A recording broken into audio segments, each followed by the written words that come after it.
Hi friends, எல்லாருக்கும் வணக்கம். Welcome to my channel. இன்றைக்கி பார்க்க போகிறது வந்து என்னோடய பையனுக்கு வந்து ஃபஸ்ட் ஸ்டாண்டர்ட் படிக்கிறான். அவனுக்கு வந்து பர்த்டே.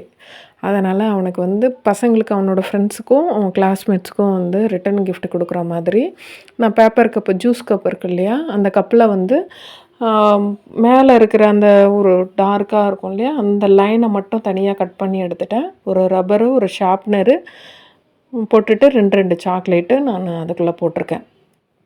ஃபஸ்ட்டு வந்து நம்ம பேப்பர் கப்புலோட அந்த மேலே லைனில் வந்து டார்க்காக இருக்கும்ல, அந்த லைனை மட்டும் நம்ம தனியாக கட் பண்ணி எடுத்துக்கிறது ரீசன் வந்து சின்ன பசங்க வந்து கையில் பிடிச்சிக்கிற மாதிரி அந்த ரெடி பண்ணுறதுக்காக.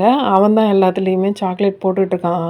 எல்லாேருக்கும் 2 சாக்லேட் கொடு அப்படின்னு சொல்லிட்டு போட்டான்.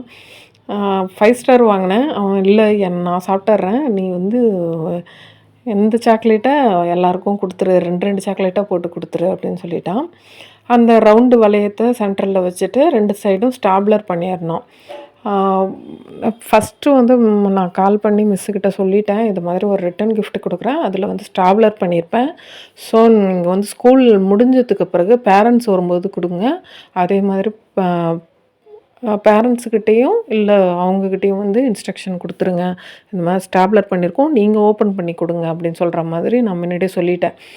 ஏன்னா இப்போ பெரியவங்கன்னா பிரச்சனை கிடையாது, சின்ன பசங்க கையில் குத்திக்கிறதுக்கு சான்சஸ் இருக்குன்றதுனால அவங்க அவசரத்தில் ஒரு கிஃப்ட் கிடைக்குதுன்றப்போ அவசரத்தில் அவங்க என்ன வேணாலும் பண்ணிடுவாங்க. அதனால் நான் வந்து ஸ்கூலில் கொடுக்குறதுக்கு முன்னாடியே ஃபஸ்ட்டு வந்து இன்ஃபார்ம் பண்ணிட்டேன். மார்னிங் கொடுக்கல, ஸ்கூல் முடிஞ்சு பசங்க வெளியே போகும்போது கொடுக்குற மாதிரி தான் நான் ப்ரிப்பேர் பண்ணிட்டேன். மிஸ்ஸுக்கிட்டேயும் கால் பண்ணி சொல்லிட்டேன்.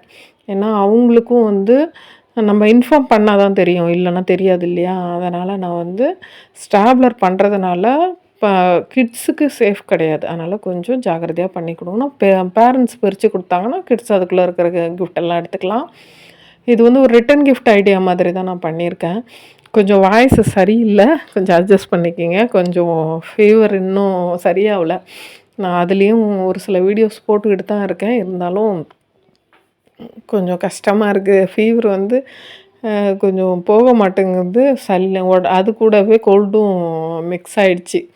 இதே மாதிரி நான் ஒவ்வொரு இதுலேயும் வந்து அந்த வளையத்தை உள்ளே வச்சு வச்சு அந்த ஒரு பென்சில், ஏன்னா பென்சில் கொஞ்சம் பெருசாக இருக்குது. இப்போது நம்ம உள்ளே வந்து திங்ஸ் மட்டும் போடுற மாதிரி இருந்துச்சுன்னா இந்த லைன் வெளியே தெரியாது, இல்லைன்னா பார்க்குறதுக்கு நல்லாயிருக்கும். நம்ம ஒட்டி கூட கொடுத்துடலாம் ஒரு செல்லோடேப்பை வச்சு. ஆனால் வந்து நான் ஒரு பென்சில் ஒன்று கொடுத்தா நல்லதுன்றதுனால அதை பண்ணியிருக்கேன். இந்த வீடியோ உங்களுக்கு யூஸ்ஃபுல்லாக இருந்துச்சுன்னா லைக் பண்ணுங்கள், ஷேர் பண்ணுங்கள், சப்போர்ட் பண்ணுங்கள். அந்த கேக் வெட்டுறான் பாருங்கள், அவன் தான். தேங்க்யூ.